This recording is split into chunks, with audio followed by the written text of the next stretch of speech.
নমস্কাৰ সকলোকে পুংখানুপুংখ জ্ঞান চেনেললৈ পুনৰবাৰ স্বাগতম জনাইছো। আমি ইণ্ডিয়ান পলিটিৰ এটা মক টেষ্ট পাতিছিলো যেটো গ্ৰেড 3 গ্ৰেড 4 এক্সামৰ আগে তো সেই মক টেষ্টৰ যিটা কোৱেশ্চন আছিলে তাকে আমি ডিসকাস কৰিবলৈ ওলাইছো mainly who presided over the first session of INC তো ফাৰ্স্ট সেশন আছিলে 1885 1885 যেটো INC ফাৰ্স্ট সেশন আছিলে তাৰে প্ৰেসিডেন্ট আছিলে উমেশ চন্দ্ৰ বেনাৰ্জী ঠিক আছে যেটো বম্বে সেশন আছিলে বম্বে সেশন ফাৰ্স্ট সেশন তো 1885 আৰু প্ৰেসিডেন্ট আছিলে উমেশ চন্দ্ৰ বেনাৰ্জী ঠিক আছে গুটি কিটা কোৱেশ্চনই বিভিন্ন ধৰণৰ ডিপাৰ্টমেন্টাল এক্সামৰ কোৱেশ্চনৰ পৰা মই লৈছিলো গতিকে সকলো ধৰণৰ পৰীক্ষাৰ কাৰণে ইম্পৰ্টেন্ট হ'ব কোৱেশ্চন কিটা which of the following is known as Magna Carta of Indian Education System তো এইটো which dispatch হয় which dispatch ইয়াৰ যোগেদি তেওঁলোকে কৈছিলে যে প্ৰাইমাৰী লেভেলত নিজৰ ভাৰ্নাকুলাৰ ল্যাঙ্গুৱেজত পঢ়া শুনাটো হ'ব হাই স্কুল লেভেলত ইংলিশ প্লাস ভাৰ্নাকুলাৰ ল্যাঙ্গুৱেজ হ'ব আৰু যেটো কলেজ লেভেল হ'ব কলেজ লেভেলত তেওঁলোকে ইংলিশত পঢ়িব লাগিব ল'ৰা-ছোৱালীবিলাক তো এই বস্তুখিনি আসলে which dispatch ত লিখা আছিলে আৰু যাক কোৱা হয় Magna Carta of Indian education Next, give me blood and I will give you freedom. Who said this? बहुत important line itu. Give me blood and I will give you freedom. Itu কৈছিলে Subhash Chandra Bose. Subhash Chandra Bose. Next, identify the person who is known as Lokmanya. Lokmanya কাক কোৱা হয়? Lokmanya Bal Gangadhar Tilak. Lokmanya Bal Gangadhar Tilak. Next, which of the following method is not provided by the Citizenship Act 1955 to acquire Indian citizenship? তো আমাৰ যেটো Citizenship Act হয় হেতু সময় সময় অলপ চেঞ্জ আহি থাকে ঠিক আছে তো এটো কোৱেশ্চনত যেটো মেনশন কৰা আছে 1955 ৰ যেটো Citizenship Act ৰ কথা উল্লেখ তো তাত আমি পাঁচটা উপায়েৰে আমি citizenship পাব পাৰো ইণ্ডিয়া ঠিক আছে তাৰে ভিতৰত by birth correct by descent correct by registration correct কিন্তু by exercising right to vote এই বস্তুটো নহয় কিন্তু ঠিক আছে by birth by descent by registration ঠিক আছে কিন্তু by exercising right to vote তো নহয় ঠিক আছে The term secular was added to the preamble to the Constitution of India by তো secular term to কেতিয়া add কৰা হৈছিলে কোনটো amendmentৰ যোগেদি 42nd amendment 1976 42nd amendment যাক মিনি কনস্টিটিউশন বুলি কোৱা হয় তাৰ যোগেদি secular wordটো add কৰা হৈছিলে আমাৰ preamble টো কাৰ পৰা লোৱা হৈছে preamble টো US এৰ কনস্টিটিউশনৰ পৰা আমি লৈছো Which of the following is not a fundamental right in India fundamental right কোনটো নহয় right to equality হয় right to freedom হয় right to constitutional remedy হয় but right to property নহয় ঠিক আছে right to property আমাৰ fundamental right বৰ্তমান নহয় Next, right to education is a fundamental right under which of the following article? Right to education is a fundamental right under 21A article. 21A. 21A right to education fundamental right হিসেবে উল্লেখ আছে Next, dispute regarding the election of the president and the vice president of India are decided by which of the following? তো কিবা কাৰণত যদি president আৰু vice প্ৰেসিডেন্টৰ যেটো election হয় ইলেকশন প্ৰসেছত যদি কিবা ডিসপিউট হয় তেতিয়া হলে কোনে এটো বিবেচনা কৰিব কোনে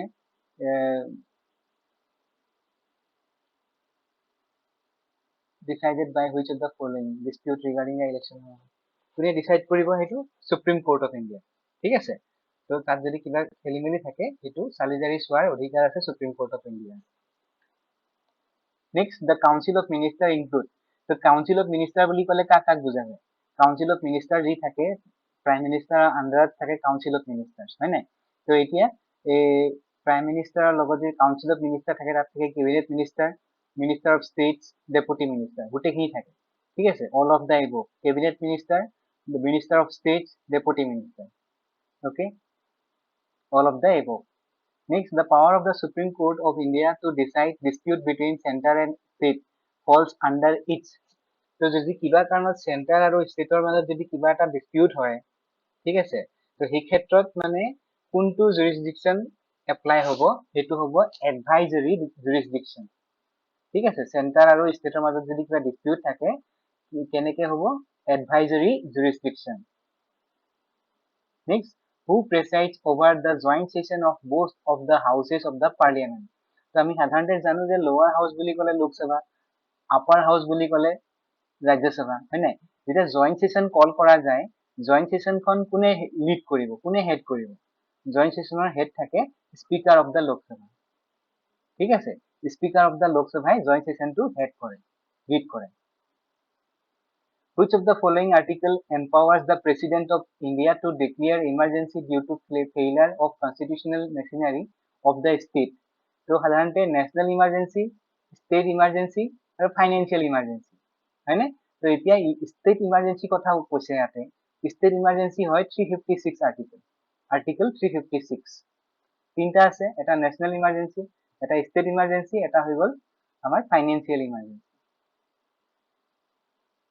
আৰু ষ্টেটৰটো হৈ গল 356 which of the following is not included in the state list in the constitution of India তো আমাৰ state list আছে ইউনিয়ন লিষ্ট আছে আৰু কনকারেন্ট লিষ্ট আছে হয় নাই তো স্টেট লিষ্টত মানে কোনটো ইনক্লুড নহয় বুলি আমাক খুজিছে পুলিশ এতিয়া আসাম পুলিশ আমি লিখো হয় নাই আসাম পুলিশ দেখো তো আসাম পুলিশটো স্টেট লিষ্টত পৰে প্ৰিজন বিলাক আমি ডিস্ট্ৰিক্ট প্ৰিজন বিলাকে পৰিচালনা কৰে প্ৰিজনটো ষ্টেটৰ হয় ল এণ্ড অৰ্ডাৰ ষ্টেটৰ হয় কিন্তু পাসপোৰ্ট আমাৰ ষ্টেটৰ নহয় ঠিক আছে পাসপোৰ্টটো ষ্টেট লিষ্টৰ নহয় বাকি police prison law and order ষ্টেটৰ হয় ঠিক আছে next article 80 of the Indian constitution deals with the information of article 80 এ কয় ৰাজ্যসভাৰ কথা ঠিক আছে article 80 related to Rajya Sabha upper house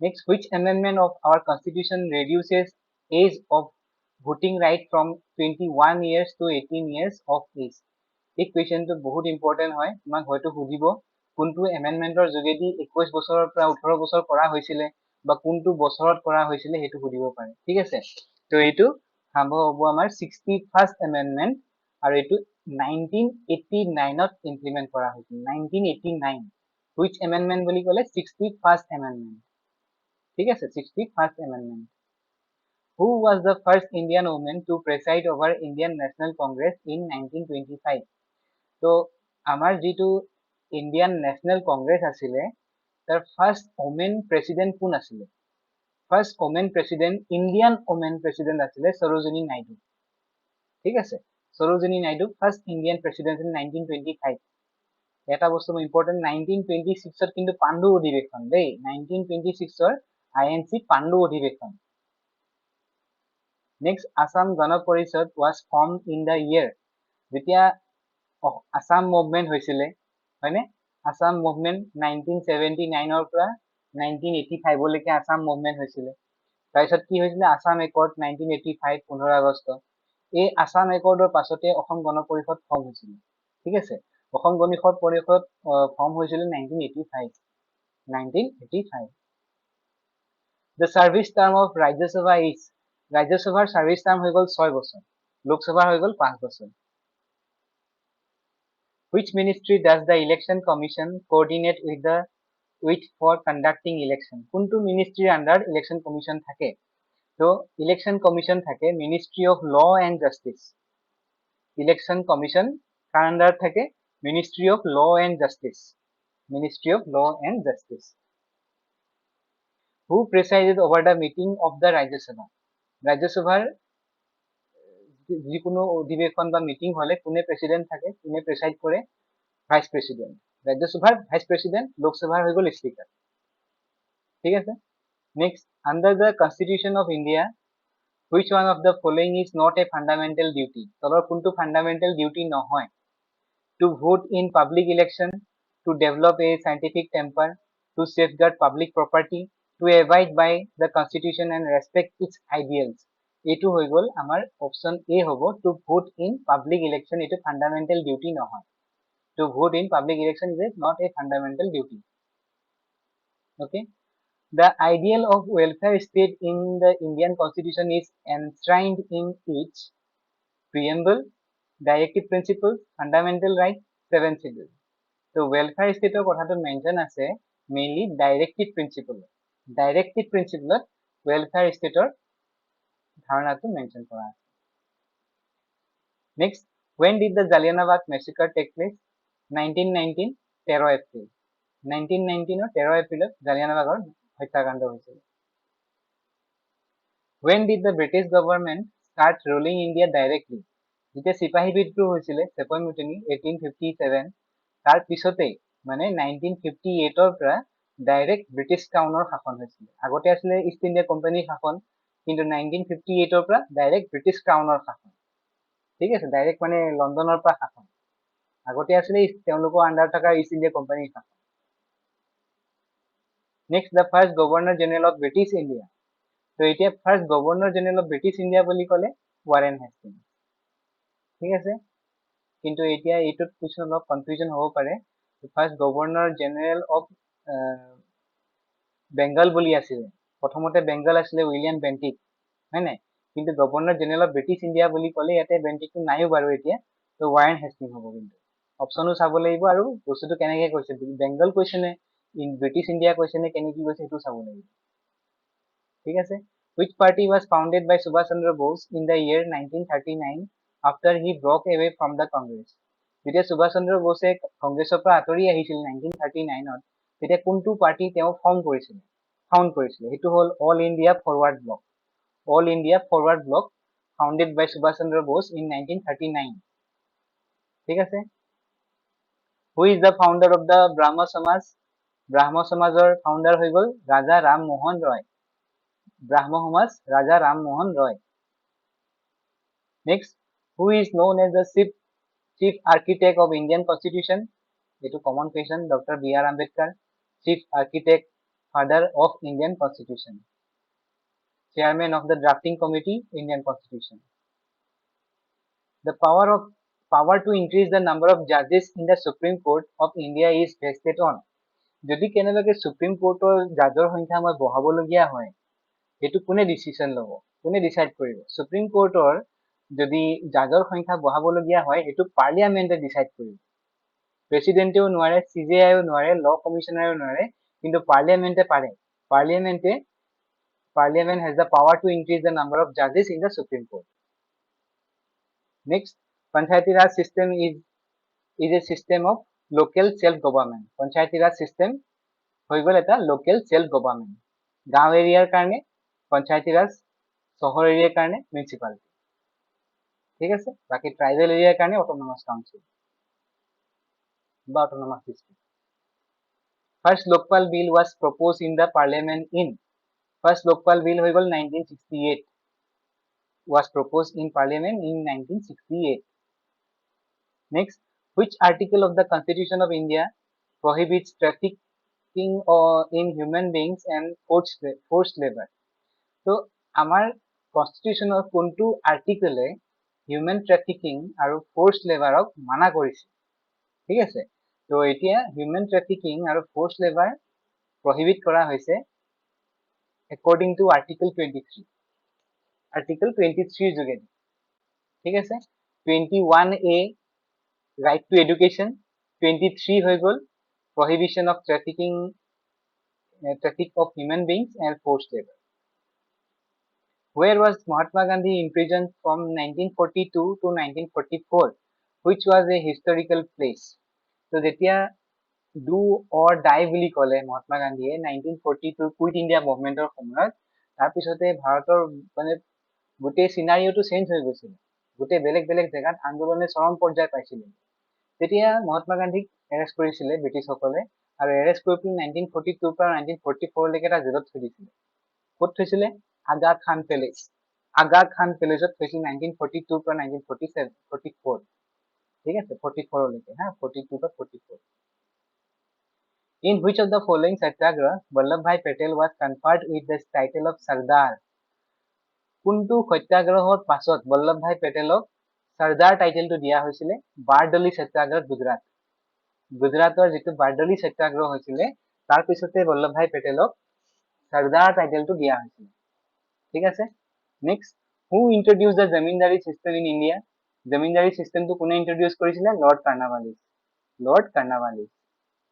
তাৰ দিনত ৰেল লাইন বহিছিলে, তাৰ দিনত টেলিগ্ৰাফ লাইন বহিছিলে, ফৌজদাৰ প্ৰথা কেতিয়া নোহোৱা হৈছিলে, জমিনদাৰী চিষ্টেমটো কেতিয়া ইন্ট্ৰডিউচ হৈছিলে, সেইবিলাক কোনজন ভাইসৰয় বা গভৰ্ণৰ জেনেৰেল সেইটা আমি জানিব লাগে। ঠিক আছে।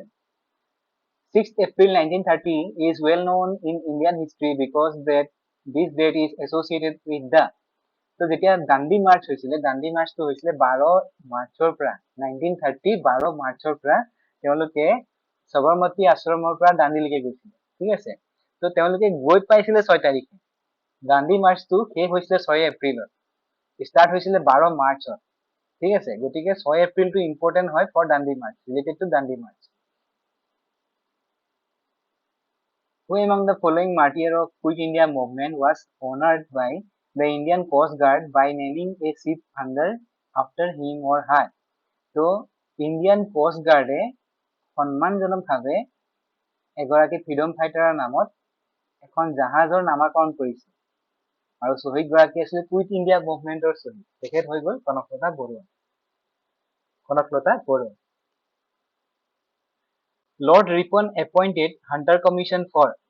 লৰ্ড ৰিপনে হাণ্টাৰ কমিশ্যন এপইণ্ট কৰিছিল মেইনলি কিহৰ কাৰণে? Education reform in India, for education reform in India, Hunter commission. Who among the following leaders joined Gandhiji in the Champaran Satyagraha held on 10th April 1917? তো Champaran Satyagraha যেতিয়া হৈছিলে তাত গান্ধীজিক কোনে লগ দিছিলে? ৰাজেন্দ্ৰ প্ৰসাদ। ঠিক আছে। 1917ত 1960ত মহাত্মা গান্ধী সাউথ আফ্ৰিকাৰ পৰা ইণ্ডিয়া আহিছিলে। 1917ত তেখেতে সত্যাগ্ৰহ আৰম্ভ কৰি দিছিলে, চম্পাৰণ সত্যাগ্ৰহ। ঠিক আছে। চম্পাৰণ সত্যাগ্ৰহত গান্ধীজিক লগ দিছিলে ৰাজেন্দ্ৰ প্ৰসাদ। ঠিক আছে। Next, the federal system in India is based on the model of which country? Federal system তুমি কাৰ পৰা লৈছো? কানাডাৰ পৰা লৈছো। ফেডাৰেল চিষ্টেমটো কাৰ পৰা লৈছো? কানাডাৰ পৰা লৈছো।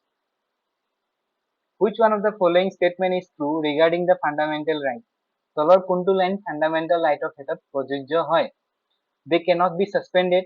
They may be suspended during emergency. They may be suspended by an order of the Prime Minister. They may be suspended on the will of the President. এইটো আসলে কি হয়?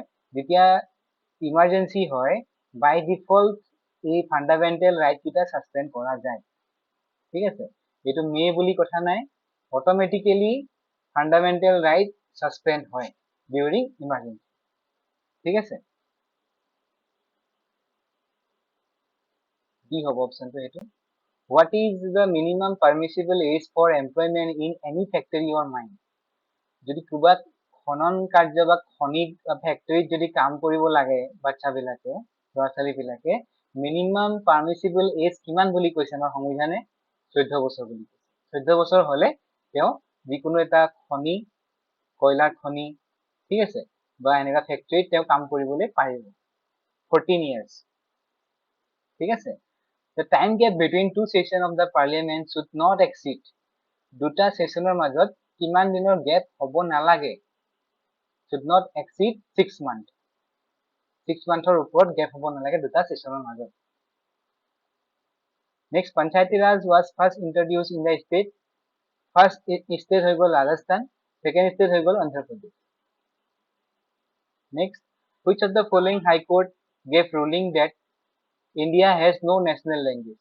কোনটো হাই কোৰ্টে কৈছে যে ইণ্ডিয়াৰ কোনো নেশ্যনেল লেংগুৱেজ নাই? কোনটো হাই কোৰ্টে কৈছে যে ইণ্ডিয়াৰ কোনো নেশ্যনেল লেংগুৱেজ নাই? সেইটো হ'ল গুজৰাট হাই কোৰ্ট। গুজৰাট হাই কোৰ্টে কৈছে ইণ্ডিয়াৰ কোনো নেশ্যনেল লেংগুৱেজ নাই। The Vice President of India is the ex officio chairman of the Rajya Sabha. Vice President of India is the ex officio chairman of the Rajya Sabha. Rajya Sabha থাকে Vice President, Lok Sabha থাকে Speaker. During 0 hour, পাৰ্লিয়ামেন্টৰ যিটো 0 hour থাকে, 0 hour কি আলোচনা হয়? Matters of utmost importance are raised. যিবিলাক matter বহুত important হয় সেইবিলাক মেটাৰক উত্থাপন কৰা হয় during the 0 hour. ঠিক আছে। Matters of utmost importance are raised during the 0 hour. Next, capital of British India before Delhi was? Capital of British India before Delhi was Calcutta. ঠিক আছে। দিল্লীলৈ শিফ্ট হৈছিলে 1911, তাৰ আগতে আছিলে Kolkata. Next, who was the political guru of Gandhiji? Political guru কোন আছিলে? Gopal Krishna Gokhale. G for Guru, G for Gandhi, G for Gopal, G for Gokhale. মনত থাকিব এইটো? Guru of Gandhiji, Gopal Krishna Gokhale. তো এইকেইটা আছিলে 50টা question. আমি ইতিমধ্যে Indian polity, Indian geography, Indian history, Indian economy গোটেইকেইটাই এনেকুৱা MCQ চিৰিজ প্ৰভাইড কৰিছো ইতিমধ্যে। ঠিক আছে, যদিহে কণ্টেণ্টখিনি উপযোগী বুলি ভাবিছা তে শ্বেয়াৰ কৰিবা যিমানখিনি পাৰা। Thanks for watching. Never stop learning. Stay safe and healthy. Thank you so much.